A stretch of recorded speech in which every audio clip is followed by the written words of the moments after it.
All right, we're live. Press play. There's the magic finger. Pressing down. Yeah. The Wrestling Club with Darren and Brett. We've got a show that you'll never forget. Greetings, Grapple fans, and welcome once again to WFMU's Wrestling Club, the only space that's safe for all wrestling fans, whether you're casual, lapsed, obsessed, or ashamed. My name's Darren Maybe. I'm broadcasting from my humble hole here in the historic McGinley Square section of Jersey City, New Jersey, where we have an incredible show for you tonight. We're going to be talking about Big Dave Meltzer. We're going to be, you can join the screen. You can join the club tonight at 732-200-CLUB by giving us a call on the hotline. You can hit us up on Instagram at Wrestling Club WFMU or on Twitter at wrestling_club_. Before we get started, let me introduce you to my co-host coming to us via satellite from Hollywood, California. He is the pretty Paul to my Mr. Wonderful, Mr. Brett Davis. Brett, how are you? Oh, I am so relieved today. Usually, and I was doing some last minute housekeeping here, but usually when we start this show, I'm in a panic because something has gone wrong the second we start the show. However, we now have a producer. The man upstairs has answered our calls. That's right, the man that literally lives in. Yep, right up there. Producer Isaiah. Thank you, Isaiah, for getting the stream going. This is very exciting. Now we're going to be, we're a radio show, we're a podcast, we're a YouTube stream. Maybe we're going to be on Twitch someday. I don't know. I mean, it might be I might age out of Twitch a little bit, but we're going to try it. We're going to see how it goes. But tonight, tonight it's a special night. We're going to be talking about our wrestling hero, Big Dave Meltzer, the original, a legacy member of Wrestling Club. Is that Dave coming now? He heard his name. He got real excited. Yeah, that's it. But yeah, you can if you want to call and talk about Dave. I know Dave's going through some stuff today. His mother is very ill.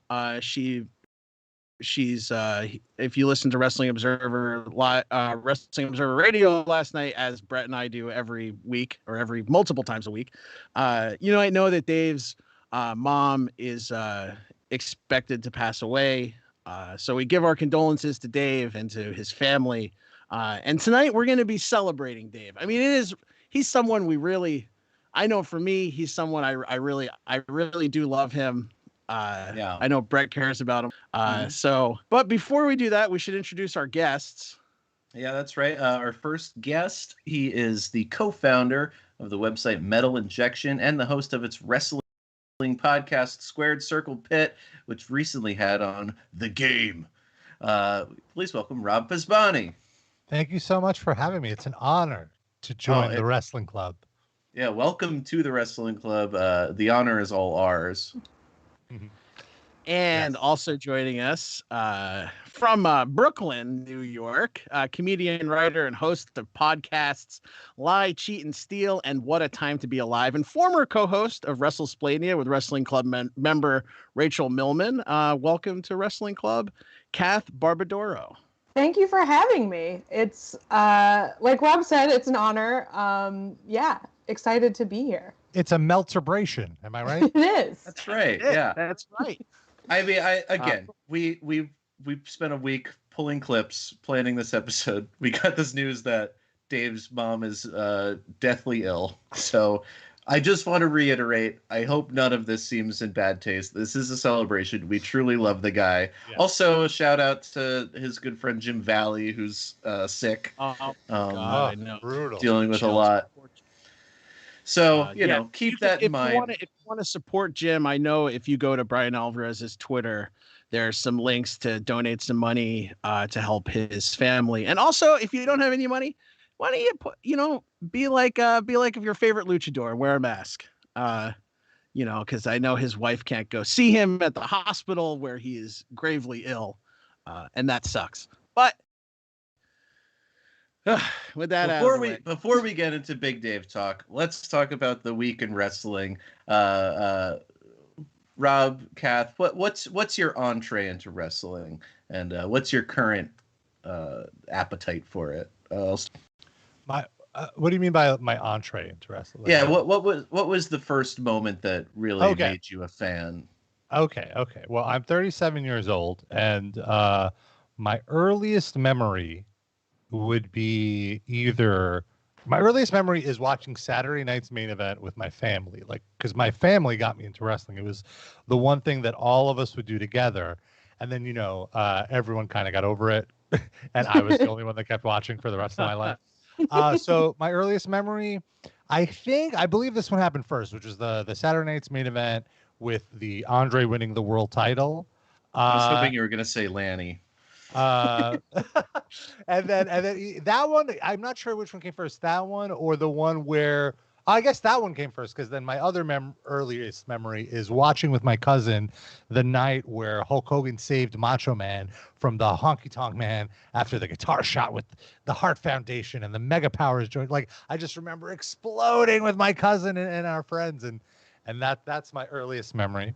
Yeah, they did that handshake where, like, the literal power of their charisma, I guess. Yes. Was almost had like a magnetic force to it. Darren and I have recreated that handshake on many occasions in private. That's right. Got to do it in public one day. How about you, Kath? I'm a pretty recent wrestling fan. I feel like I'm kind of a rare type of person who's really into it who didn't watch it as a kid.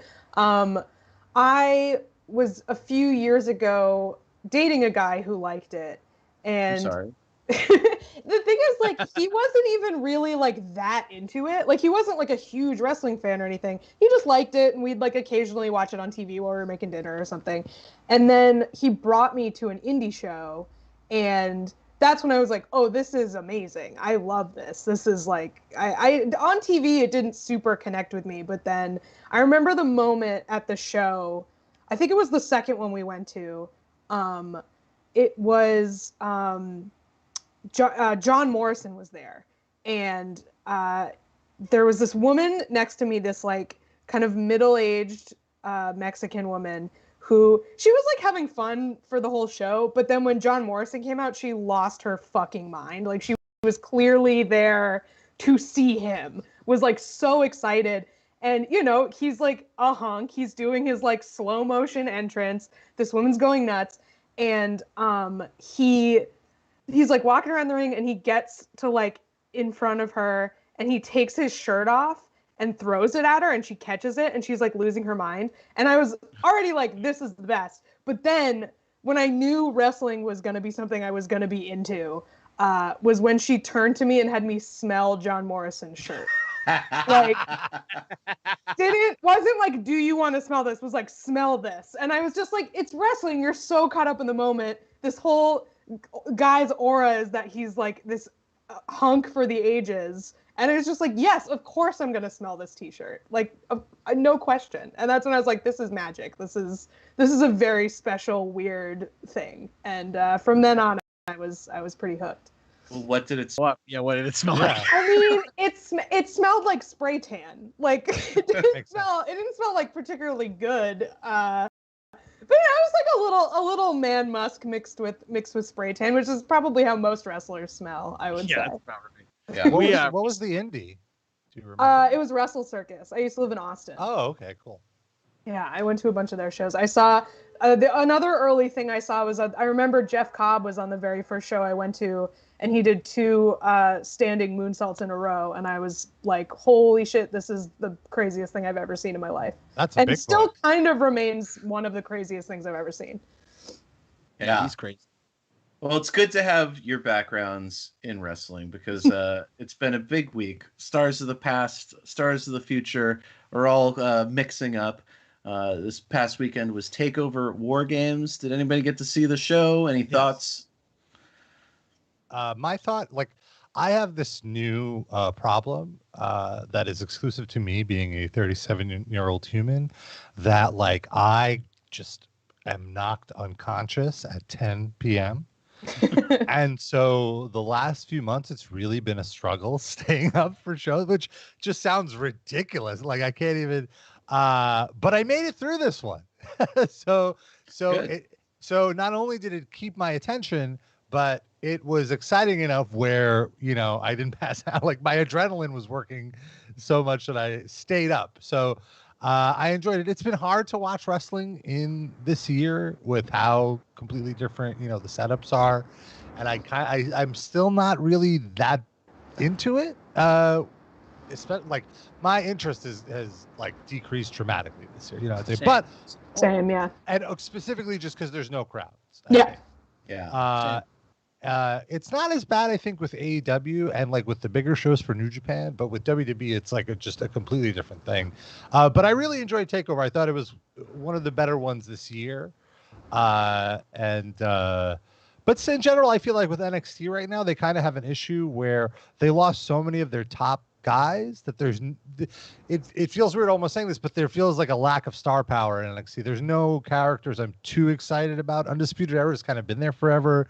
Finn Balor doesn't really feel like he's in the trenches with everyone. He's kind of like a guest star. And like some of these other, like the people coming up, I'm not really like that. Like they're not that over with me. So it's been a bit of a struggle to watch NXT week to week, but I thought they did a great job with the takeover.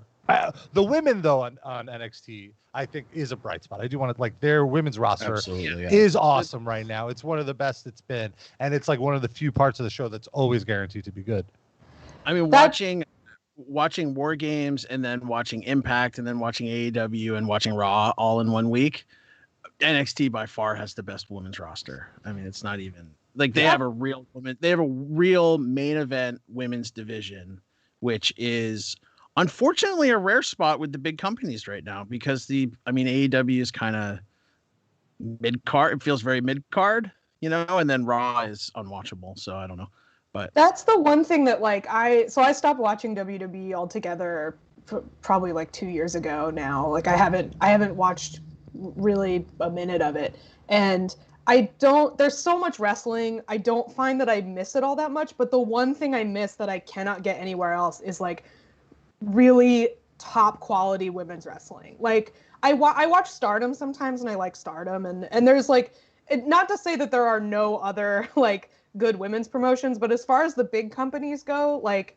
NXT is just completely head and shoulders above everybody else. And that is the one thing that like you really can't replace with another major company. Like I get my wrestling fix without WWE just fine, but that is something that I really, really, really miss.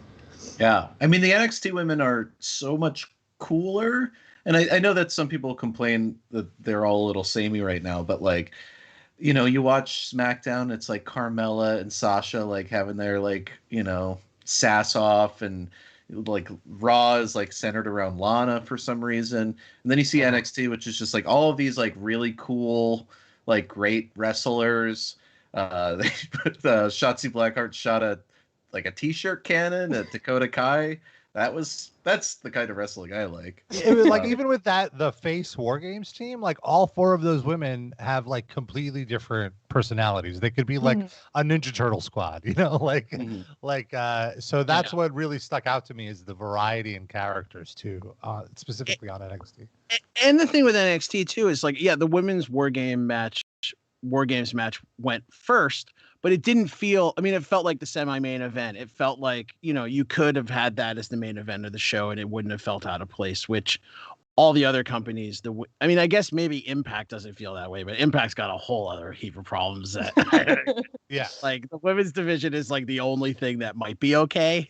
But I kind of hate that they have to do a men's and a women's WarGames like they do with the Hell in a Cell. Like I totally like. I don't want to come off as like a misogynist or anything, but like I think it should just, if there's a women's storyline that fits the WarGames match, it should just be a women's match 1 year. If it's a it should, like I hate when they shoehorn these in the name of equality. It feels very forced and it dilutes the match. Mm-hmm. But it's not so much that like you have to have like. You're not saying like they shouldn't have women's WarGames. You're just saying that like there's no real reason for them to do each match for both genders if the story doesn't call for it. And that means also them having to be brave enough to just be like, there's just a women's WarGames this year. Sorry. Like, Right. Yeah. enjoy it. It's going to be really good. So, like, I kind of feel the same way with the Royal Rumble, too. Like, I like that there's a women's Royal Rumble, but I feel like having 2 in one night is just so draining. You know, I feel like they should just do 2 separate events because 100%. everybody loves the Rumble. Like, yeah. You have one show with just a women's Rumble, one show with just a men's Rumble. You would get 2 very good pay-per-views out of that. You could do I mean, New Japan proved last year that you can do 2 shows in 2 shows in 2 days. You could do the Rumble over the course of 2 days, I think. I have a big issue with just the length of wrestling in general now, like matches and shows. Like, I just think everything can be so much more compressed than it is. I don't like. Yeah, I love moves. Like, I think moves are amazing, but like there are very few 30-minute matches that justify their length in the last few years, I think. And same with these pay-per-views and events that go on for like 4+ hours. Like, there's no need for that. The crowd gets tired back when we had crowds. Like, it's not it completely saps the energy to do an event that long, I think. Did any of you go to Mania in New York 2 years ago? Yes, it never ended. It never ended. Like, I smoked all my weed. Yes, I was same. I think it was Kofi and Daniel Bryan, which was like halfway through the show, and I was like, okay, this is over. And then it was another 3 hours of Batista and Triple H. Oh my god, that match went on forever. The Kofi match was absolutely the peak, and it was right after, I remember, when I started feeling that dread of like, wait, how many more matches are there? I was very lucky. I had a friend that was able to score us floor seats, and you know how like they let you take the seat home if you're like on the floor, and I was like, this is my first WrestleMania live. There is no way I'm leaving this fucking arena without this chair. You know, like, I need this fucking chair. And they have this weird policy. All the chairs are like tied together with like zip ties. That's so mean. I guess so. It's like you don't throw it in the ring. You know, you don't have to have a Terry Funk Cactus Jack moment or whatever. But so there's signs on the chairs that tell you are not allowed to take the chair until the very last match ends. And there were so many people. Because, again, this is now like a 6-hour show. Also, it was freezing. It's April in New York, which is still winter. Yeah. It was like 35, 40 degrees. Everyone's freezing. And, like, people were trying to leave. I saw Jamie Iovine, the son of Jimmy Iovine, try to walk to 4 different exits with his chair, and they refused to let him through. They're like, no, you have to wait until the very end. It's a lock-in. That sucks. It was crazy. And so, honestly, that kind of totally ruined the main event for me. And also, I didn't care by that point. It was like raining. I just want to go home. Oh, it was awful. It was so bad. It was like ruin. Like, they ruined it for themselves. I think they ruined the big moment. There was that hour where we were all being blinded by that one spotlight. Oh, yes. Oh my god. It was the show. But anyway, so I remember like the moment the bell rung on the Becky Lynch thing, I folded my chair and I ran the hell out of it. I'm like, I'm going home.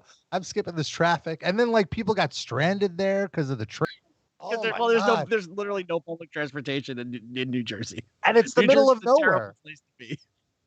It's just so frustrating because like we're all people who like we're entertainers. We put together shows and stuff, and like you have to think about the momentum of your lineup. Like that's very important. And to me, the thing that is like so interesting and cool and exciting about wrestling is like it to me is like the purest form of entertainment there is. And like I don't think I would be interested in it if I wasn't a stand-up comedian. Like if I wasn't also a live performer, I don't think I would be nearly as drawn to it. So like when people forget the fundamentals of live entertainment in putting on wrestling, and it like that, those fundamentals just being completely ignored by like everyone, it makes me so angry. Like I'm just like, you could make this so much better with like very little effort and pretty much no money, just better decisions. But they're not the convention of the medium anymore. The convention is to have these like long spectacular shows and everything, and it's like this. Well, I think it's because they want, one of the numbers that they count every quarter is how many hours people watch the network. So if WrestleMania is 7 hours long as opposed to 3.5 hours long, that's twice as many people watching WrestleMania in their fucked up math. Absolutely, yeah. But you're totally right. Like the pacing is even like I've watched 6-hour New Japan shows that felt half as long as because they pace them well. Yeah, and they pace it by priority of how important the match is. And you can watch, in a New Japan show, you can like the first few matches, like you can watch them, but you don't have to watch them that close, and it's not like, it's the show builds. Yes. There's no R-Truth match in between an Okada match and like a Tanahashi match where you're just like, why is this on right now? Let's just get this over with. They would never do that. Sounds pretty great. That's fair. That's maybe a bad example. Well, AEW packed a lot into 2 hours this week. After Kenny Omega appeared on Impact, we had a fun Dynamite with Shaq and Sting. Any thoughts about AEW? And I personally loved the two Kenny Omega and Don Callis promos. Yeah, they've got the big tour bus and the helicopter. Well, I love the invisible hand thing. Two things. First, I loved the angle last week where Callis like falls down and he's got that flower on his chest and the roses, like the what is it? The petals. What's the phrase? The rose. The rose just goes off and the rose petals, right? There's I literally forget the generic phrase for it. But anyway, I love that visual. Darren, wasn't that a thing we talked about? I did a manager character named Sweet Daddy Longlegs, and we thought I'd either hold a rose or like a pointy feather. It was a feather. That would be my weapon. Yeah, but I would go like boop to the wrestlers. Rose. Or like the bloom is off the rose. That was the thing I was thinking of. The bloom is off the rose. Now the petals are all, on the ground. It's like very, very dramatic. I love that. It's so campy. I love it. I love it. But they didn't like make any, like you had to notice it yourself. Like nobody brought any attention to it. But one criticism I have is like, why isn't Don Callis always wearing a rose now? Like, I think that's like such a good little detail that would be great. But the other thing I thought watching it was, they're on the bus and they're talking about Lex Luger. AEW has to bring in Lex Luger as the driver of the Omega Express. Just have him up there with a little hat on. Like, I know Lex has had a couple bad years 20 years ago. I know he had some real rough times. I know he's not in the best of health. But anytime I've seen like an interview with current day Lex Luger, he seems like the nicest man. And I just think AEW is so good with like nice old wrestlers like Tony Schiavone or whatever. I just think Lex as the driver of the Omega Express would be fantastic. Speaking of Schiavone, we're going to do a fashion report later. Somebody's just got to start giving him like a uniform to wear. Let him express himself. It's just like he's wearing like 4 fleece jackets on top of each other. Has he got any new piercings? I don't. That piercing really throws me off. You gotta get Don Callis in there to dress him. Don Callis always looks fucking hilarious to me. I just wanted to like go back to that and just say that I'm the biggest like Don Callis stan. I love him. I think he's so funny.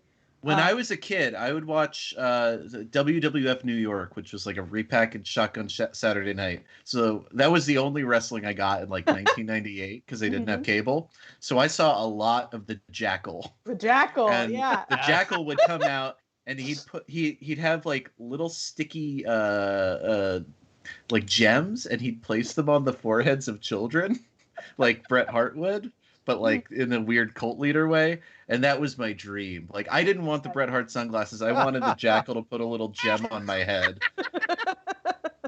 I loved it. I love Don Callis. I thought he was so great in New Japan as the color. Yes, he was the Bobby Heenan role. Like he does.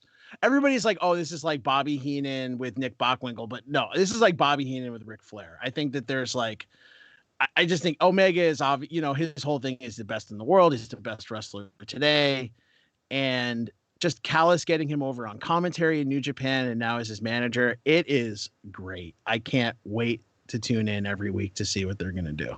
And I think he made Omega, like, I think he makes Omega a better promo. Like, I thought his promo. I don't think Omega is really a good promo. Yeah. I don't either. Like, he's a little too anime character for me. People sort of tricked themselves into thinking he was better than he was for a while. I think, but like at promos, but he's good at being like a cheesy heel. Like that is the mode that his promo works best in. He is like legitimately very funny doing that, and.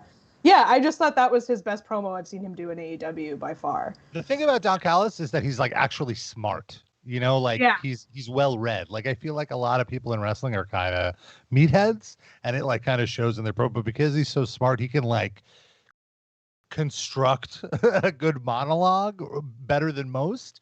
And I've always realized him. And I want a quick little anecdote. He's the weirdest fucking guy. I was on the first Jericho cruise, and he was one of the guests of honor because he invited Impact as well. So he would constantly be in like a captain's outfit. And like he always was dressed so overly stylish for like the occasion, like very formal and just like looking cool and hip. And just hanging. He was a male model. Before he got into wrestling, he did male modeling. Really? Yeah. He was very handsome as a young man. I remember he shared photos of like when he used to, his first gimmick was a Ric Flair knockoff. He was like the Ric Flair of Winnipeg or whatever. The Nature Boy. I mean, like the Nature Boy of Winnipeg. He's called The Natural was his name. Like you're right. Like he's smart enough that he can play like on commentary in New Japan and stuff, which is like mostly how I know modern era Don Callis is because I watched a lot of New Japan when he was on commentary, and he's smart enough to play a dumb guy role really well. Like he's like legitimately funny at it because he knows what's funny about being a dumb guy because he's not. And it's obvious to me that he's just taken from Bobby Heenan in all the best ways. Yeah. I think because he wasn't in wrestling for 20 years, it was to his benefit because he never had to go through that weird WWE reprogramming of this is the only way. Yeah. You know, I think you're right. He wasn't in TNA in 2005. Yeah, the dark era of wrestling. I think he might have been in like 2003 though. Well, everybody was then. Did anybody watch Impact this week? Yeah, I watched it. I kind of like would too. I just don't care about Impact. Like, and and especially like with the no crowd, it can't. But I did see the promo at the end, and that was just all gold. And I was actually impressed, or surprised, I guess, at how much Impact was willing to kind of like eat crow, you know, like they made themselves look like second fiddle to Omega, which I mean they are, but you would think a company would try to present them like I like the angle with how Rich Swann didn't have access to the backstage area where Kenny Omega is, and Rich Swann's their world champion. And I like this idea. I like at first I thought it was stupid that Omega would be on Impact. Like, oh, I get you're trying to give your friend's show a rub, but like for AEW, how does this benefit them? But the idea of Kenny Omega doing an Ultimo Dragon gimmick of being a belt collector, that's really cool. And I like the idea of him grabbing all of these belts. Mm-hmm. I mean, he's still champion in AAA too. Right, exactly. So he's on his way. I saw some fantasy booking of like the end point being then that like Ibushi wins the IWGP title and then he tries to go for him. Like that would be like, you know, like I mean, that would be amazing. But even they were supposed to do Okada and Omega at MSG last year or this year or whatever it was supposed to be, whatever year it was supposed to be. Last year at the one where it was Jay White. Yeah, that was an amazing half of a show. Yeah, I agree. Which show was this? I think I might have been there. Was that the Japan Ring of Honor? Yes. Yeah. That was half of a really good show interspersed with a really bad show. It was such an odd mix. But I don't know. The Japan parts were great. When Real One jumped the guardrail and started fighting Dudley's, man. I mean, I was just The Oh Dudleys. my god! I'm such Oh wait, a the Dudleys were it was Billy Ray. Yeah, from Ring of Honor. Yeah. that to me, like I'm such a huge especially live, I'm like the biggest Tanahashi fan seeing him live. I've seen him live a few times, and like just his entrance, he touched my hand once. It like changed my life. Like Which hand? Which hand? Show us the hand. this hand. He touched my hand. Oh, there it is. And he touched my hand, and it like he ascended. Were you at the New York show where it was Tanahashi teaming with the Rock and Roll Express? Oh yes, I was there. I went to Philly. Oh my too. god, it was so good. It was so pure. Brett tries to pretend that he hates the Rock and Roll Express, and is like not that into Tanahashi. But I was texting him the whole night, just pictures of just Ricky Morton throwing up the "I love you" sign. It was just great. It was so good. And I love Tanahashi trying to like recreate their mannerisms. Like he's the fanboy of them, and it's like, no, dude, you're Tanahashi. So at that MSG show, the Enzo thing happened like as Tanahashi was entering, right before ruined his entrance, and kind of ruined the match, ruined which the was whole a very good match. Yes, it was ZSJ versus Tanahashi. It was very good, and one of my favorite matches on that show. But like, just the fact that he like fucked up a Tanahashi entrance and distracted from it made like that was like. It got like personal to me. I was like so mad at them as people. Like it went beyond wrestling at that point. I was like, don't fuck with Tanahashi. Because Enzo jumped the rail at the same time at the Hall of Fame. That guy attacked Bret Hart. Right. So like everybody's checking their phone to like watch that. And then, it was what a weird night. Yeah, with the Enzo thing, it was same thing with me. They ruined the Tanahashi match because I'm like, what was that real? Like, was that a shoot? Like the whole time I'm just on Twitter. I need to focus on this show that I paid a lot of money for, but I couldn't. Also, I kind of forgot about the Enzo thing because the thing that stuck out to me was when they did I forgot their name. The pretty girls from TNA. What's their Angelina Love. The beautiful people. Beautiful people. Yeah. I forget this is your big. Like you have the largest show of your history. Like you're in Madison Square Garden, the world's most famous arena, like the largest platform Ring of Honor has had in so long, and your big angle is to bring in the beautiful people, which coincidentally. One of them is Billy Ray, which is probably why they got in. I don't want to, but it's like, come on. Like, where were they? They were retired before. It was just like, what are you guys doing? Like, you're playing to New Japan fans. New Japan fans don't want this. You have all those cool Stardom wrestlers that like wrestled to like a half-empty crowd. Yeah, that match. Those women put up with so much disrespect, and it is so crazy because like, if you want to see like extremely dangerous, hard-hitting, crazy, reckless wrestling, Joshi, like watch Stardom. It's crazy how hard those women hit each other. My God. And they're doing it for people who are there because they're perverts. Like that is who they are breaking their necks for, is for perverts.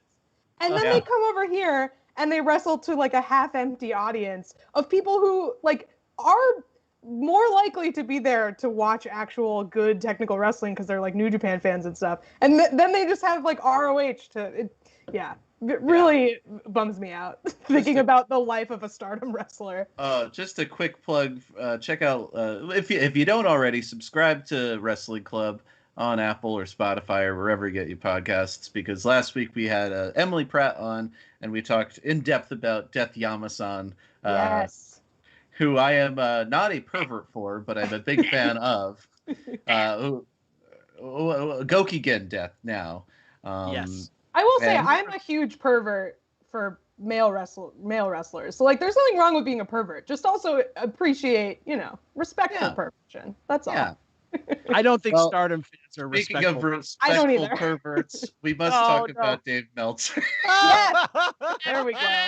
Great segue. He is not a pervert. I will say that. No. He's not a pervert. Well, he means well. That's my thing that I say to anybody when somebody starts critiquing Dave Meltzer is he means well. Like he categorically means well. Yeah. If you want to talk about Dave Meltzer, why don't you give us a call, 732-200-CLUB, or just chime in on the chat if you're watching live. I pulled this brief introduction for those who might not be familiar with Dave Meltzer from a 2013 New York Times article. For the past 26 years, Dave Meltzer has printed a no-frills weekly journal that pulls back the curtain on a notoriously secret business.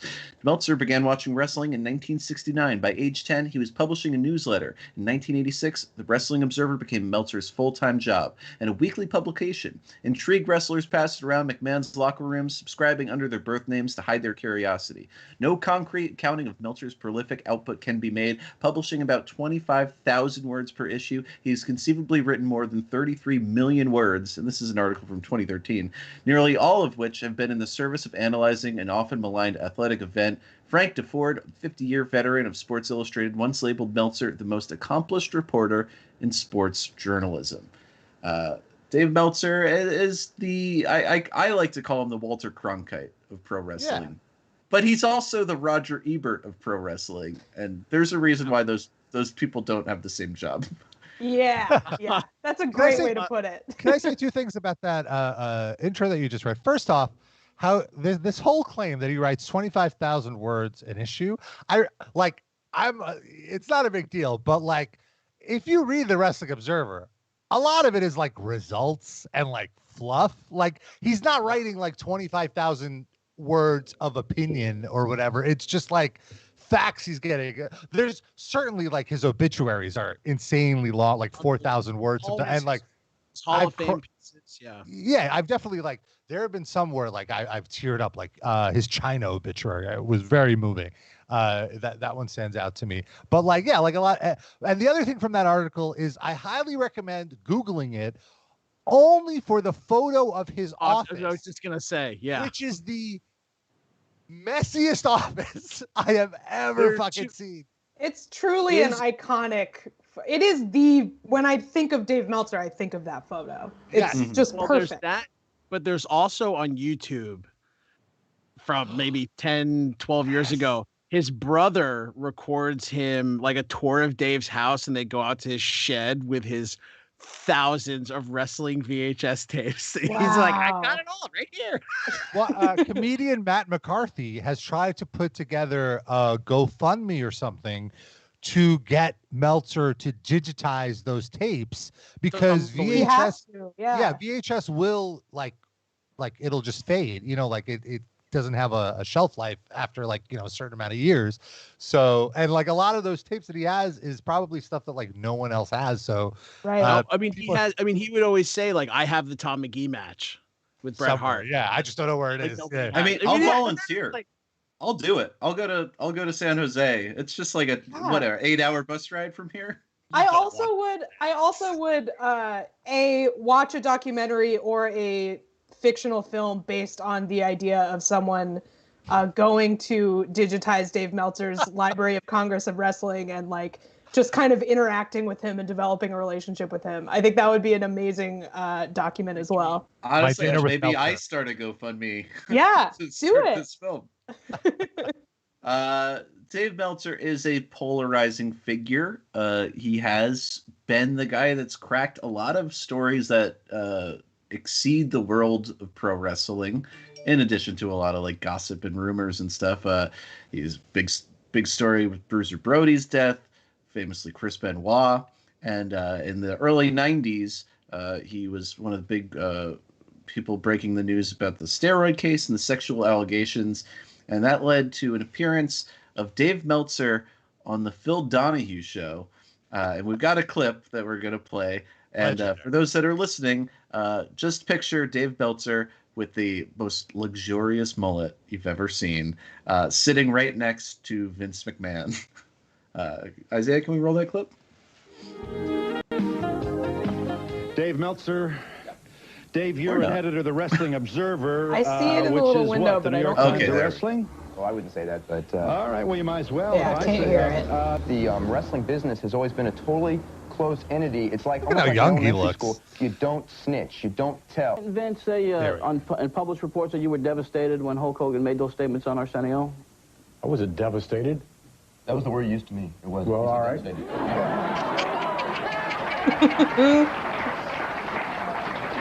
Oh, look at that face! Look at him! Look at him! like, oh, He's so proud. I mean, that the fact that Dave Meltzer got to go on national television and like zing Vince McMahon, and you could just see Vince McMahon seething with rage. Yes, on that. It's such a great clip. It's on YouTube. You can check it out if you're Watch the listening whole on the Donnie. podcast. the whole episode. Yeah, episode. It's amazing because you have Bruno Sammartino and superstar Billy Graham and Dave Meltzer and who's the big guy? Was that John Arezzi? John Arezzi. Yeah.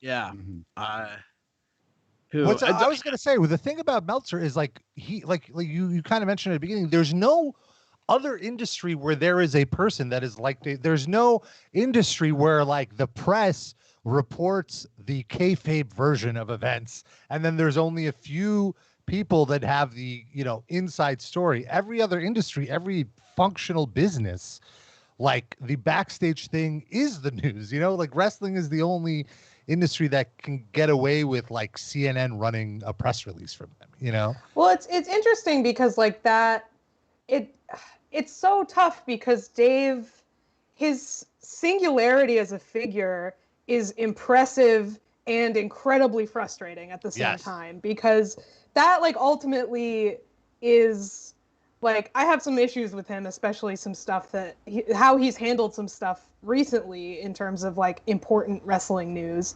But the thing is, like, he only really knows about wrestling and he knows everything about it. So when like something happens in wrestling that needs a greater context, like the speaking out movement that happened this summer, there's no one who's equipped to talk about it, because you need to be knowledgeable about wrestling but also have an understanding of the larger world. And Dave doesn't, but he also is like the one person you have to go to for this stuff, because I will say in Dave's defense there is the tweet that caused a lot of controversy. People were talking about the speaking out movement and how it's making big waves in wrestling, and he was like, well, back in the 90s, a lot of this was people faking it, which, like, I guess technically that's correct.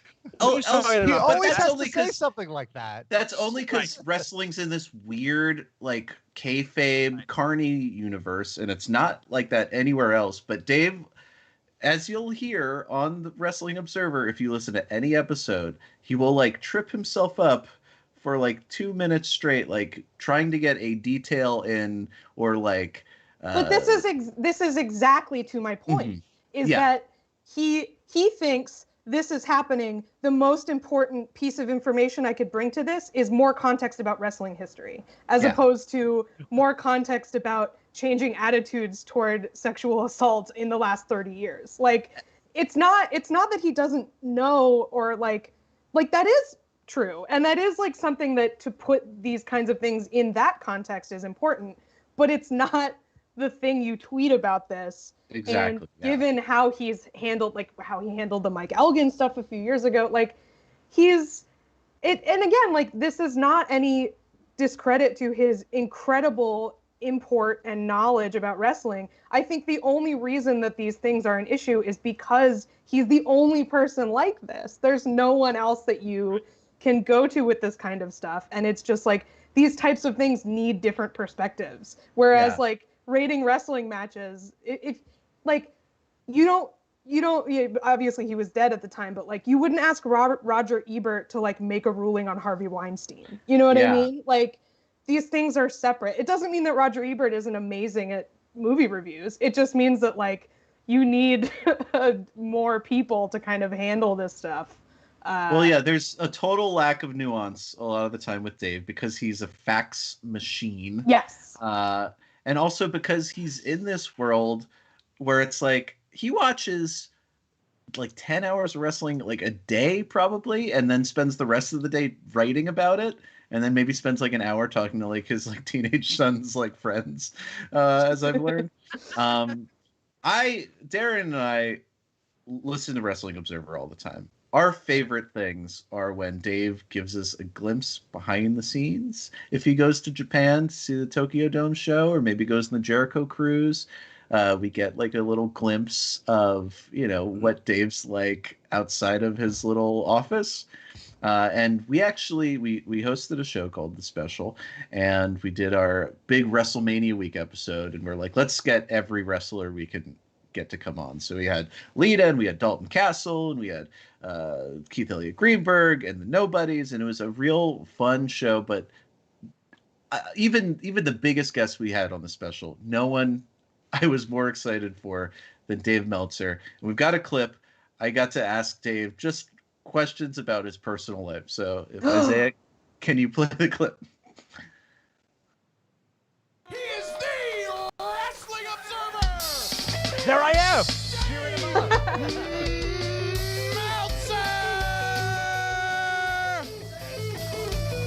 So rest in I gotta peace, Dave. I'm so excited. Oh, it's so cute.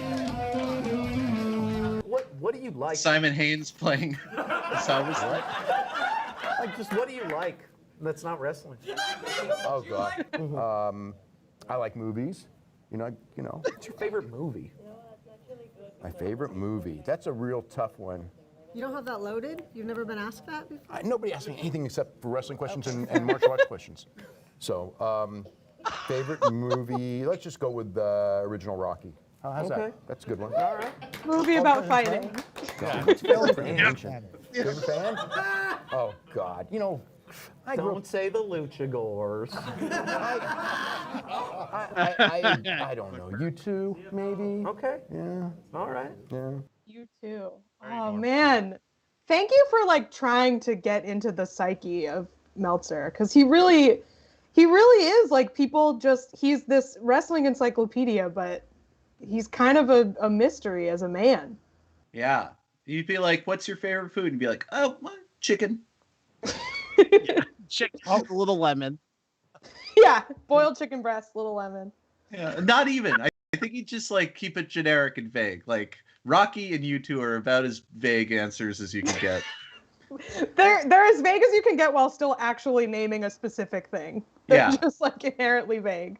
To your point about like loving any part of Wrestling Observer where they talk about their personal life, like Dave Meltzer knows so much about wrestling. Like Brian Alvarez will be like, today is, December 5th. Hey, Brian, you know what today is? It's the 36th anniversary of Harley Race getting a pin on this random guy. Like he has these dates baked into his head.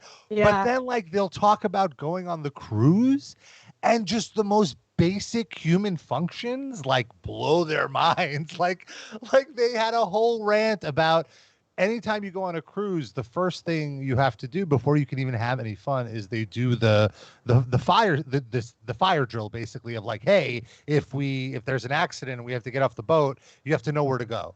And it's really tedious, but they make everybody do it. They open every cabin door and you have to do it. And they were like, why do we have to do this? We're like, and then they make us do this.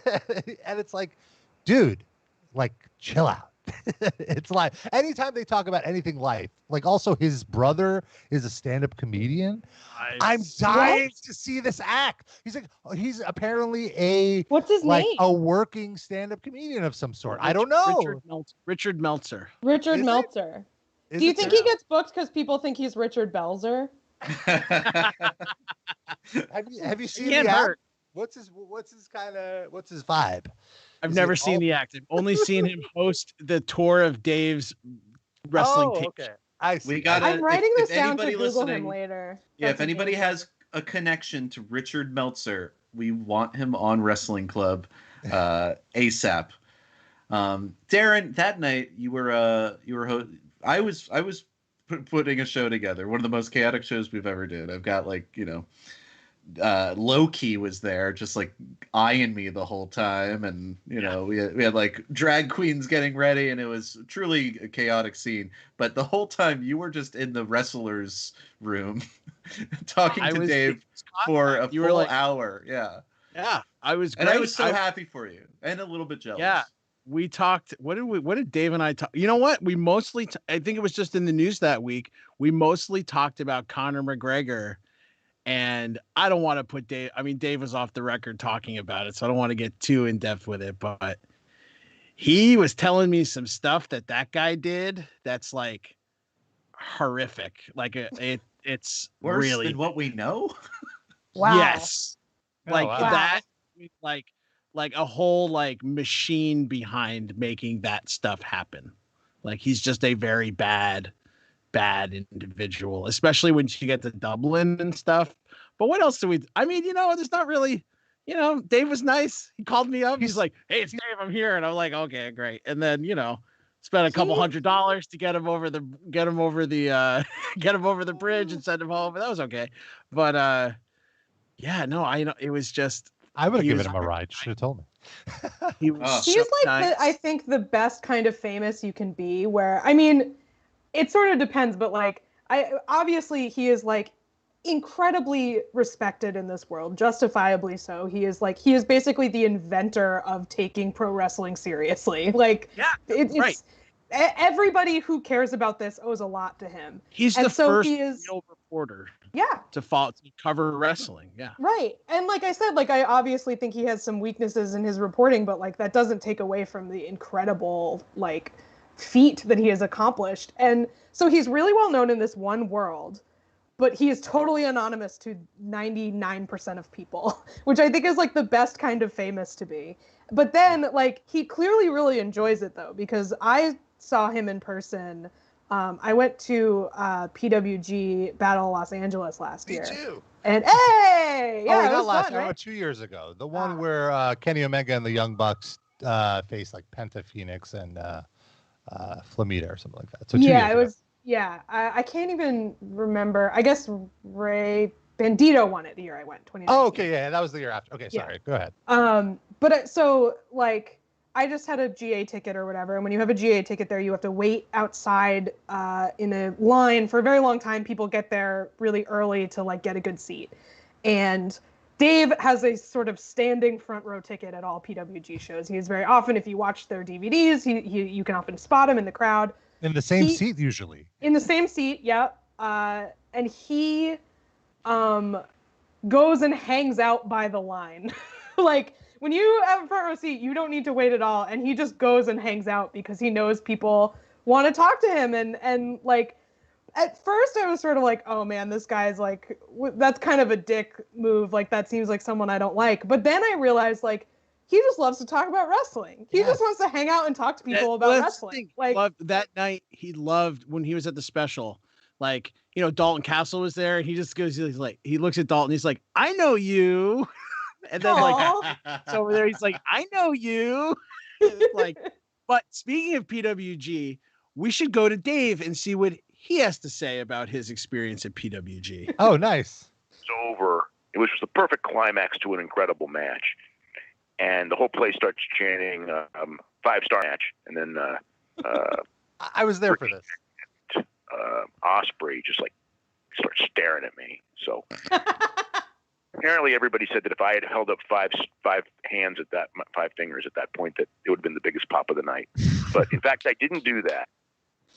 There's probably a lot of photos of me. I took like 1 million pictures this weekend. I mean, that's probably an exaggerated number. It has to be factual no matter what.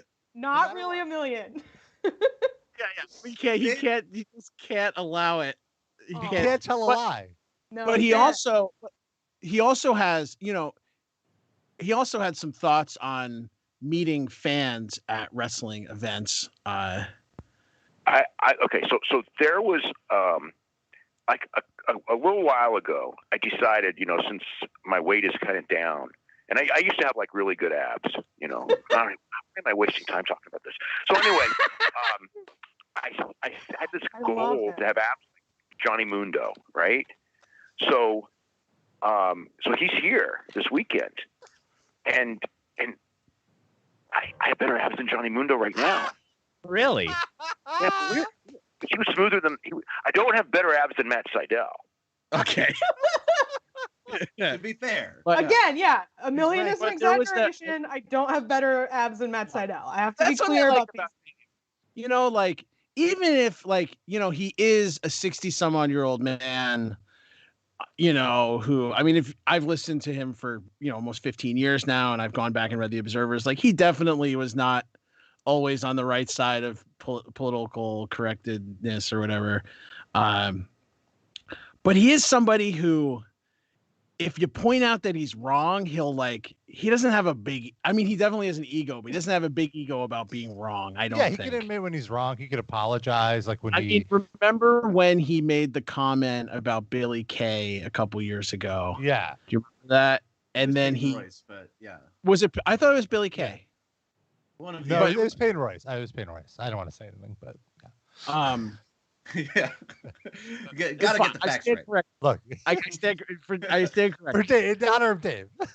But he spent 40 minutes apologizing in like in like sounding so sad and feeling so terrible. And there is like nobody else from that generation in wrestling who would ever give a fuck. Like, could you ever imagine Jim Cornette apologizing for like making fun of Kenny Omega's sexuality? It would never happen. Yeah. No, that is something that like, and I think it's really reflected in his taste in wrestling too, is like, he is surprisingly modern in a lot of ways, given when you think about a 66-year-old man who's been in the wrestling business for most of his life, like he is surprisingly sort of cosmopolitan about a lot of things and sort of flexible in like, you know, he's not a traditionalist like a lot of people from that era of wrestling. And I think that in the same way, he is willing to, like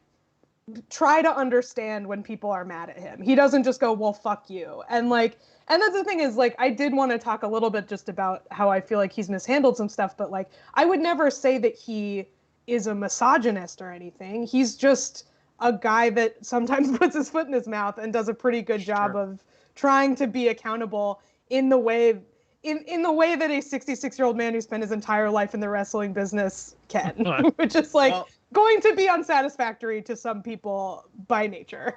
I will say, Dave is super polarizing, and a lot of the people in the wrestling business, a lot of the younger people tend to like him a little bit more. The people from the old guard tend to hate him, and the biggest notable haters of Dave Meltzer are Vince Russo, Bruce Pritchard, Eric Bischoff. You know, like these are people that I don't think if I had a private conversation with them, they wouldn't say something that would astound me with how horrible it is. And that's just a gut feeling. But we also have, for a counterpoint, can we play some video of the people that hate Dave Meltzer? He's entitled to his opinion. Certainly, you pay your money to buy a ticket, you're certainly entitled to your opinion. But when you've never, ever, not taken a bump or done something physically, but you've never done it to where you now have to rely on what your actions do to be able to feed your family, how do you have the experience to quantify you as an expert? If you broke your leg right today, heaven forbid, would you go to the doctor and tell the doctor how to fix your leg? Tell him how? Yeah, no. Why not? You're not a fucking doctor. Such a bad example. Those sheets had a lot of, dud. Terrible. And it was every year it was like match of the year, Abu Zago versus Napo Zano in the Carokian Hall. Like, yeah, real right. funny. You fucking saw it when. Oh no. Saw it from fucking Oakland. Good job, Fuck you. big sexy. This is the equivalent of being like climate change. Then why is San it Jose snowing? Is that where he's from? Near there, right? Yeah, fuck him. I never liked him, never will. How's your life, buddy? Bet you ain't better than mine. Oof. I agree. Kevin Nash kicks ass. I'm sorry. He's great. Can't hate on Kevin Nash. Kevin's had a few wines in this clip. His shoots are some of the best. Him and Scott Hall have the best shoot interviews. Yeah. But also, Scott Hall's are entertaining, but they are not truthful, whatever, at all. Like, okay, if you can Scott, we might say Scott Hall has some Okay. Scott Hall might have some lapses in his memory. Yeah. Well, maybe. One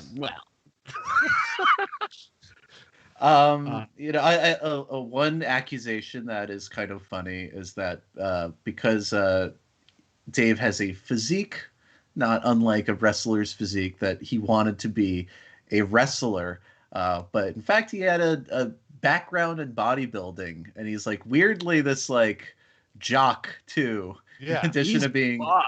I mean, that was the really thing, buff. like meeting him. Darren, how did Dave Meltzer get so buff?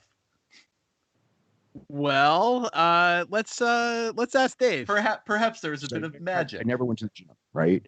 And I was there, and I was just in the gym to do, bike, like I always would do, there was like these weights there, and they were going like, Dave, you want to lift weights? And it's like, no, I don't lift weights on Mondays during Raw. It's like, no, Dave, I really want to. And there was like this lure, and I couldn't stop myself. So I started lifting weights, and I was like, get this big smile. Dave, just put another 20 pounds on the bar, Dave. Want to get ripped, Dave? This is that Megadeth video. Hello, me. You want to look like Matt Sydal, Dave. Johnny Mundo's not good enough. I mean, Stars, Dave. Also, though, I do want to point out that the reason he started working out during Raw, he once gave the anecdote, is because his wife said he was starting to gain weight. He's starting to look out of shape. So he's like, I gotta get it. And by the way, I've met his wife. There was a WWE 2K event, like when they used to do these events where they went all out. It was pretty nuts. They would fly in journalists, like people from Up Rocks and like all over the country. They would just fly people in SummerSlam weekend just to do this press junket for the video game. And they would fly in Dave as well. So they flew him in. This was, I think, the first one that they did where they started flying people in. And I was at this press junket, doing interviews, and like I'm already marking out. Like I talked to the Bella Twins. I talked to Steve Austin, who was like, when I was a teenager, like the icon, but then corner of my eye, just like, holy crap, it's Dave Meltzer. Like I was more marked out for Dave Meltzer being in the room than all of these people that I've watched my whole life. And I wanted to talk to him all night, and he's like, getting his inside info, whatever he's doing. And then like, I wanted to approach him, and like, I was like starstruck. I was like, oh, can we go to him? And then he was leaving. And as he's leaving, me and my friend were like, no, we got to go say hi to him. We got to go. And we go, and he made some joke, like his wife, like as we're going, they're outside, we're walking down the steps, and his wife loses a heel, and he makes some joke about how she's going to do a run-in with the heel, like Sensational Sherry. What? And like, and I can't begin to tell you, like the look on her face was like, Dave, come on. like you brought me to New York. Like you brought me here. Like, let's just go home. Like, we need to go see Wicked now. Yeah. We're doing your thing. Now we're going to do my thing, Dave. It was a great show. Yeah, he probably has. There's like some rules in that house. Like the wrestling stays in his weird mask room. Shed. Yeah. The only time that he's allowed to talk about it is when they're like watching a movie with his friend. I also want to point out that his wife, I don't think, has ever gone on these Japan trips. He takes his son and his daughter. Yeah, he took his daughter the last time, which there was like a snippet on a Wrestling Observer radio where like he brought his son the year before and his son's girlfriend, and that was great. And then the next year he brought his daughter, and he made mention like, oh, that like she was like a pain in the ass or something. Yeah. It was like, oh, come on. He also had his like son's girlfriend on like a special episode, classic like, interviewing her like she's Bruno Sammartino or something. So it was her, and then these two other women who he met at PWG shows. Yeah, it was supposed to be who also went to Japan for the Tokyo Dome. Right. So it was like a woman's perspective on the Tokyo Dome. And he was so excited for that show. Like you could just hear his voice. Those are the best shows are when he has the special guests. I love when it's him and Garrett too, when Garrett is the co-host, because I feel with Brian does like 4 hours of radio a day. So he's always trying to get off the phone. Like he's got no time for Dave's bullshit. Yes. And like Dave will go off. The funniest thing to me is like, all right, Dave, this person died. Go ahead. And then like you don't hear Brian for half an hour because it's just Dave telling story after story after story. And the moment Brian hears that moment of like Dave being done, he'll be like, all right, so now let's move on to it. Like he's ready to keep going. He wants to go to bed, but like Garrett will indulge him. Like the Garrett shows are like 2 hours sometimes, and that's where you get like the pure raw Dave. That's the thing that makes it interesting. Is it's just him interacting with a new person gives you more insight into the inner world of Dave. And like, I think one thing that I think is like so cool about him as a figure is like, it just seems like it's very hard to make a living as an eccentric anymore. And like, he's doing it. And I really respect that. Just a full on weirdo for this one specific thing. And yeah, like anytime you put him in a new situation, that's what I want to observe, because I just find him as a person to be so interesting. Darren, can you play a clip to demonstrate the relationship between Brian Alvarez and Dave Meltzer, who are partners in Figure 4 Wrestling Observer? And it's Yoshi Kosaka from Rings Pro Wrestling. Lost 5-2 in the first round to Holes Gracie, who actually I'm not familiar with. Holes and Hoyce? What? Holes. Holes and Hoyce. I don't get it. You're trying to say a joke and I don't get it. Like Rolls Royce. Holes Hoyce. Okay, I got it. You're right. Oh, he's a good man. I think He he's a good. is. The best is when one of them is trying to be sarcastic and the other is so in the zone of like giving results or whatever that they're not picking up on it. And they're like, what? Huh? I mean, that's Dave's thing. Like, he doesn't do sarcasm. I mean, he tries to do sarcasm, but it's very obvious. But then he does not pick up on other people's sarcasm. He's just an odd bird. He's just a strange man. He's also a bit of a peacock. He's has a very interesting fashion sense. And Kath wrote an article for Fanbyte about Dave's style, which I love this really article, suggest. by the way. It's called To Walk. It's called To Walk a Mile in Dave Meltzer's Saucony's. That title by the use of Saucony's is just so beautiful. Like That it says was, it all. That was actually my editor LB Hunktears on Twitter, who is a very funny wrestling, has a lot of very funny wrestling observations. They came up with that title. I love it. It's so good. Yeah. And you could, I recommend everybody will put a link in the description of the episode to click on it. But you review some of the looks. We've pulled some other looks of Dave, and apologies to those listening. But those that are on the video can see these. And if we could just critique some of these Dave Meltzer looks. We'll do our best to describe them to the listener, because he's again, for a 66-year-old, surprisingly with it in a way. Yeah. So Isaiah, can we look at our first Dave look? Okay. Okay, here's Dave posing with Alicia Atout. I don't see him. I don't see it. Oh, no. Well, I'll describe it. We've got some acid wash jeans. We've got sort of cool design of a Bruiser Brody shirt. The jeans are the YouTube stream, pulled up very high and with a belt. The shirt is tucked in. There we go. I see him now. I see it now. That shirt is sick. That's a cool shirt. He loves a good tuck. Yeah. He does. Yeah. Yep. He's always tucked.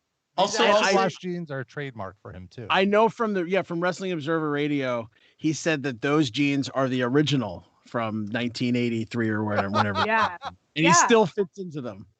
Yeah. Also, I would put this photo in that category, that like sort of like tweet that was going around, like something that's illegal or that's not illegal but looks illegal. I also impressive no hover hand from Dave Meltzer. Dave Meltzer's not a hover hand he went for guy. it.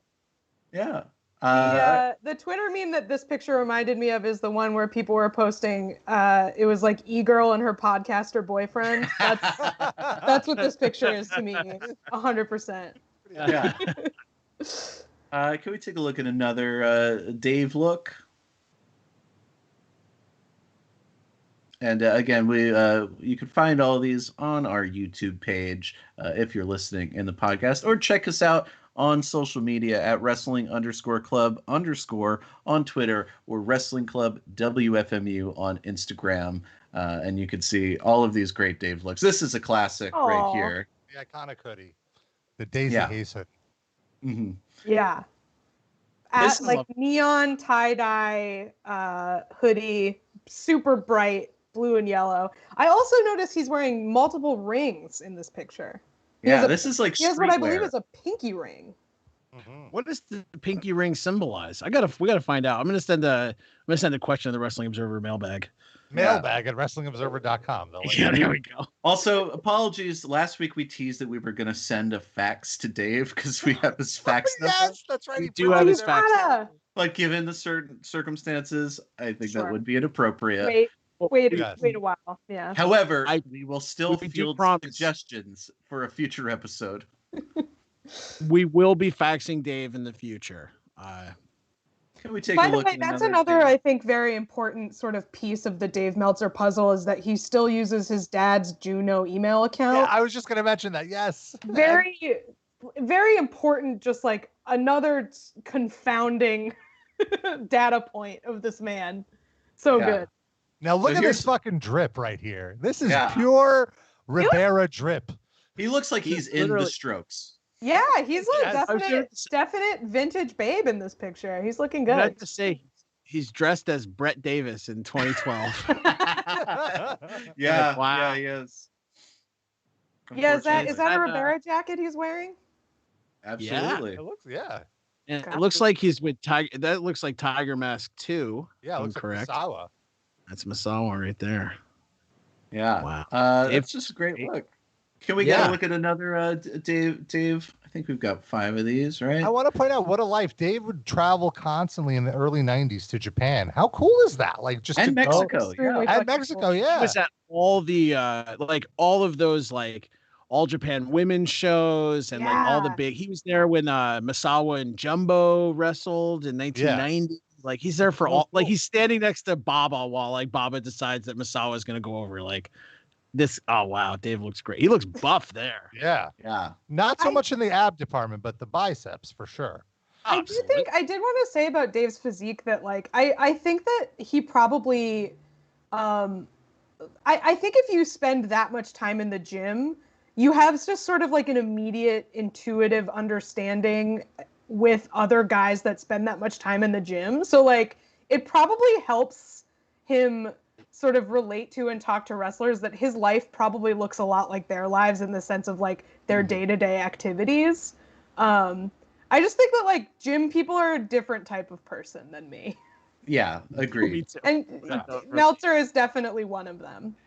I will say I love that Meltzer shirt, the Steamboat's gym from Charlotte shirt, like that 1982 vintage shirt there. Meltzer's got some good t-shirts. I'll give him that. He's got a Pancrase shirt that he always wears that I love. That looks really cool. And we got one more photo. This one is not so much about what he's wearing, but if someone knows who is in the photo with him, keep your mouth shut. Who doesn't know and wants to take a guess? I have no idea who this is. Darren, do you know? I think I do know because you told me, but I don't want to spoil it. Yeah, Is Rob. it Ethan Suplee? No, it's not right. Can you give me a hint of where I might know this person from? Is it a wrestler? I will say it is a wrestler. Okay, and can you give me? Do you know circa when this was? This is about, I'm gonna say 1999. Oh, 2000 man. maybe. Maybe a few years before. Let's see. Baby Van Vader. No. I'm gonna say it's Ethan Page. Nope. That's a good guess though. Both of those are good guesses. This is actually, Darren. I believe that's Kevin Owens. That is Kevin Owens. That's Kevin Owens? No way. Aww. Again, you can find these photos on our social media. They're really great. Dave is looking hunky in this picture, by the way. He's looking good. Oh yeah. I want to wrap. He's looking great. Look at that hair. Yeah, he has a kind of greaser curl. It's very good. And he's ripped. Super ripped. That t-shirt is tight on those bulging biceps. Yeah. I do want to wrap this Dave conversation up with my personal favorite Dave clip. This is how Rob and I first really bonded together. This is Darren. It doesn't need a setup. I don't know what clip you mean. The last I guess clip. it doesn't. It does need a bit of. The last clip you sent me, right? Yeah. Okay. This just shows. We want to say this shows Dave's passion for wrestling news. It was to build to a match in St. Petersburg, which for God only knows what reason they decided not to promote, but they did put it on a pay-per-view card where Flair won, and so it was kind of like a 1-1 where Fujinami got to win it. Excuse me. Fujinami was IWGP champion, and they didn't want him. He can't possibly stop. No, he can't. I can't He take has a to breath. fight for Ric Flair. It's like It's that not scene gonna- in the Terminator where like they're shooting at the guy and he keeps like walking, just It was- absorbing the bullets.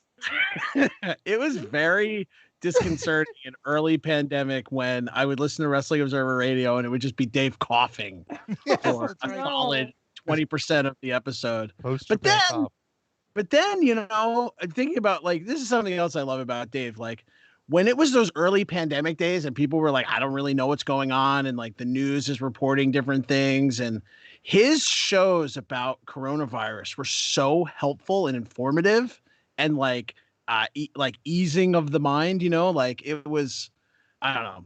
He's a public servant. He's somebody who is like clearly his life is consumed with facts. So to have some guy who is obsessed with facts talk to you about this thing that is causing all of this panic in a way where it's just him listing facts is like not only helpful but like extremely comforting. It like nobody feels that knowledge is power like Dave Meltzer.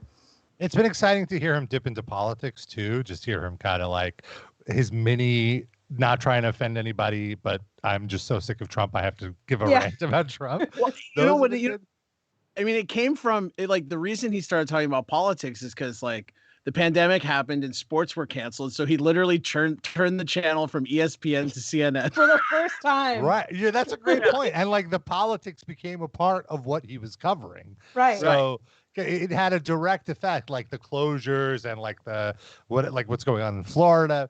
So absolutely. One other thing two things I want to mention. First, on the cough thing, my favorite modern bit on Observer Radio this year, seems like it just started this year, is the 12:34 stopwatch. Oh my God. 11:34 because of daylight savings time. And it is incredible to me that it's been weeks and he still hasn't turned up the stopwatch to the point that Brian Alvarez he can't figure it out, and Brian it's just like, loses it. And it's just like those long moments of silence when the watch is going off. And Brian's so upset. So bad. And upset. It's so great. And the other thing I wanted to mention, I did want to, we're having a lot of fun, we're having some laughs, but genuinely one way that I think Meltzer has helped me and thousands of other people is he has taught me business etiquette, politicking etiquette. I had like reading when I first got into the Observer, I was in college. And this was around the time, this was post ECW. So Rob Van Dam was in WWE. And I couldn't figure out, like, Rob Van Dam is over. The crowds go nuts. He's an amazing wrestler. Why isn't he at the top of the card? Why isn't he a world champion? And I just remember reading in the Observer about him and other wrestlers that I found is like, oh, they don't like suck up to Vince. They don't play the political game. And I didn't really get it. And like the more I read it, the more I kind of understood that like, oh, you have to be really nice to your boss. If you want, like, even if you're bad at your job, but you're nice to your boss will be much more likely to reward you, as we've seen with wrestlers. And also, like, if your boss tells you to do something, you have to do that right away. But then if somebody else tells you that your boss said something, don't take their word for it. Go to your boss and like get it. Like all these little work things. I remember I applied it when I had my last, like real job. Metal injection is a real job, but I'm working for myself. But like when I worked for somebody, which was like, be polite to the bosses, be polite, like be kind to the people in charge. And like I had my first year review and they were like, yeah, everyone really likes you. You're really easy to work with. And like all these things where I'm like, oh my God, it works. Like these business things that you like, these behavioral politics that you read about with backstage wrestling drama can be applied in any world. And I feel like it kind of brings it to a larger point, which is like everything is wrestling. Everything is kayfabe. Everything is like working somebody and like, like politicking and everything. And reading his newsletter really helped me realize that. Well, this was a great conversation about Dave. I have one more segment that I'm going to ask of you. We'll try to do it real quick. Every week on the show, we do something called the Worst Royal Rumble. It's in honor of the great Saudi show called the Greatest Royal Rumble, in which the princes made crazy demands and brought whoever they wanted onto this program. So what we are doing is we are giving you the power of the Saudi princes. We have, for the past few weeks, every guest has picked a new entrant into the Worst Royal Rumble. Isaiah, if we could throw up what we have going on right now. Currently, we have several entrants. Effie, Del Close, and Judy Martin, who are picked by, respectively, Effie, DC Pearson, and Darren Maybe, are currently being held on the airport tarmac outside of the Jeddah Thunderdome in Saudi Arabia. They're on their way to a diner. They're on their way to a diner to talk about improv. That's right. However, they're being held by Saudi royal forces who are not letting them leave, and they have not officially been eliminated from the match. In the ring, the pool is filling up. Currently, we have Leonardo da Vinci, who are picked by the Boros twins, MGK, who is picked by Chris Kubis, Ross Geller, picked by Sally Burtnick, Ira Glass, picked by John Rosenberger, and the fictional character Hudson Hawk, picked by Emily Pratt, are all in the ring. Both the Australopithecus bones that Ross Geller took from the Museum of Natural History and Da Vinci's great piece of work, the Mona Lisa, are at ringside, ready to be used as weapons. Da Vinci's already eliminated Paula Poundstone by tricking her into thinking the Mona Lisa is an actual person. Paula Poundstone eliminated herself. And Ira Glass is using his calm voice to lull Ross Geller into a sort of haze. And Hudson Hawk, who is known for trying to steal Da Vinci's works, is willing to risk elimination at some point to steal the Mona Lisa. So, Kath, I will begin with you. Who is going to be the next entrant into this match, the 11th entrant into the Worst Royal Rumble? It could be a wrestler. It could be from someone in history. It could be anybody. First of all, I also want to say I really like that the first match note is that Judy Martin will do a Kofi spot. That's really just that sentence is real poetry. It's a good. We don't know when. We don't know what. Yep. Man, it's so funny because like all I think about when I look at people who are not wrestlers is they'd make a great professional wrestler, and now my mind is blank. Like I have that thought all the time about other people in entertainment. Somebody who I do think would probably wreck shop in here is Megan Thee Stallion. I think she would be. Yeah. She's got a big reach. She's tall. She's in great shape. I feel like she could really. She has the outfits already. Like, yeah. I could see her as like a hoss in a women's wrestling promotion. Just like she's a work rate hoss for sure. Yes. Yeah. When WAP hits, it's like Brock's music hitting. It's like everybody in the ring just stops what they're doing and exactly. And it is a bunch of weak men in the maybe not Hudson Hawk, but the rest of them are very weak men. I want to see Megan Thee Stallion suplex Del Close. Like I think that would be amazing. Del Close is not in the ring right now. He's on the airport tarmac, but you can book Megan Thee Stallion's next 2 minutes in the ring. So what happens? She enters. We got Da Vinci, MGK, Ross Geller, Ira Glass, Hudson Hawk. What happens? Oh man. I think she tries to who's Ira Glass boring again? Ross Geller. Ira Glass is boring Ross Geller. Okay, so I think Megan Thee Stallion just like completely captures Ross's attention from Ira Glass. Just like, you know.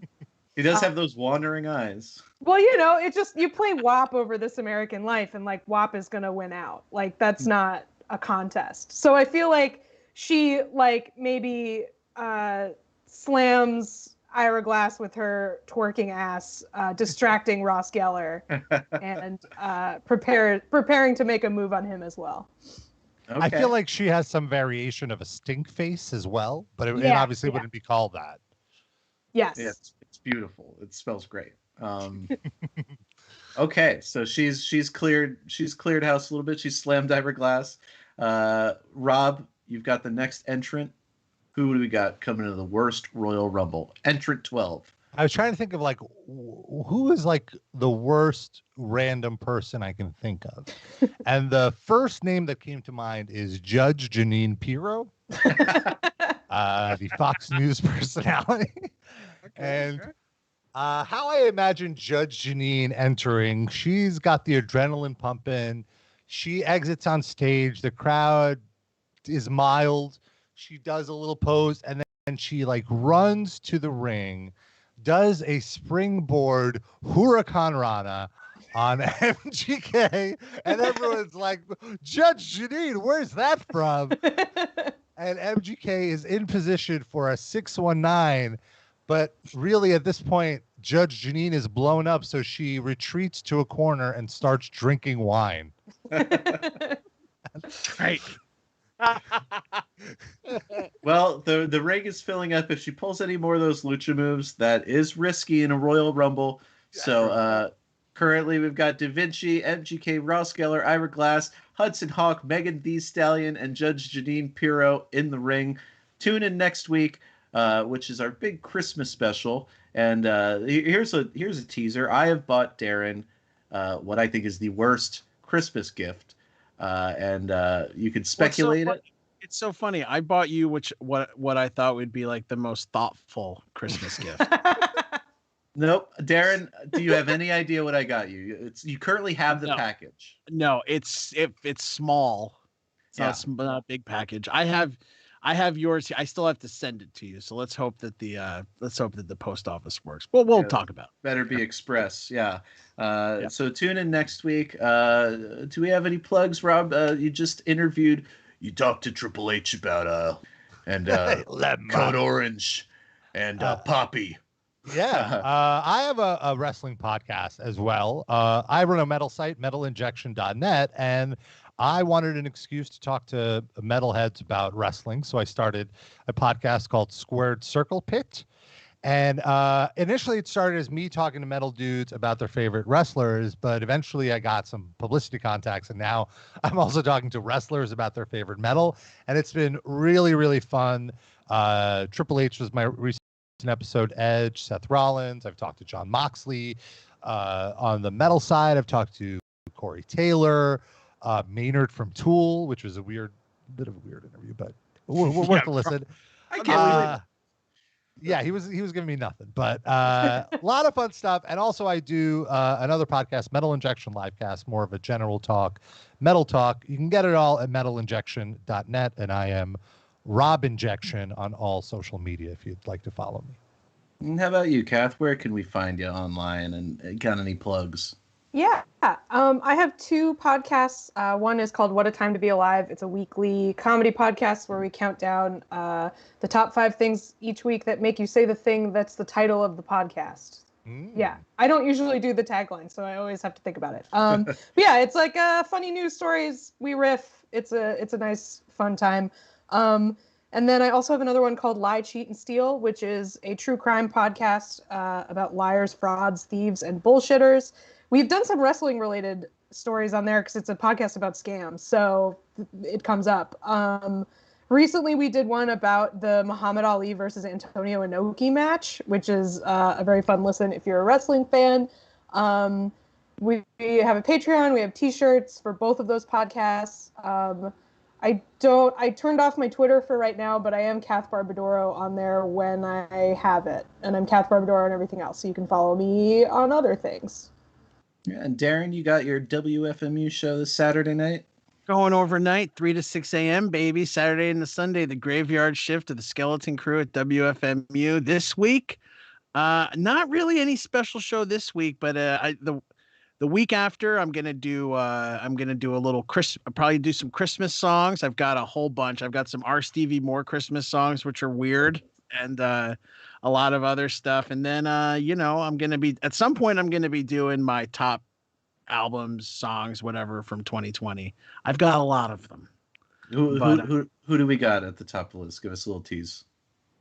You know what? Honestly, probably at the top of the list this year for me, it's gonna it's down to 2 in my head. I shouldn't say. Well, there's a couple, but 2 off the top of my head. The new Special Interest album that came out this year is unbelievable. Like the mixture of no wave and industrial and punk is just kind of unique for 2020. And then You're Wearing the Shirt, Sweeping Promises, one of my probably my favorite DIY release of the year. Yeah, this is my song of the year for sure. Hunger for a Way Out. I mean, that song is great, but the second song is so cool because it's like a post-punk version of a Paula Cole song. I don't know if you know that one, but it's got those like which sounds like Paula Cole. And it's just a weird Lilith Fair and post-punk there's not much crossover there. But I enjoy it. So I'm going to be playing a lot of that. You can always check out the archives at wfmu.org, where you can also check out the archives to Wrestling Club if for some reason you'd rather listen to it there than on a convenient place like Spotify or Apple Podcast. But that's okay. Shout out to WFMU. We're chugging along. We're doing the best we can. Please subscribe if you haven't already to this podcast. Leave a review if you're super kind. Check out past episodes with the likes of Terry Funk, Chris Gethard, Open Mike Eagle, Rachel Millman. All sorts of fun people have been in the Wrestling Club, and I'm happy to welcome you to new entrants into the Wrestling Club. It's an honor. So thank you so much. Thank for being you. Here. All right. Thrilled to be in a club with all of you. It's nice to be in a club. I've never been in one before. Next week, it's our Christmas special. So come back next week for Brett, for Rob, for Kath, for the man upstairs. I'm Darren. See you next week. Bye-bye. Bye.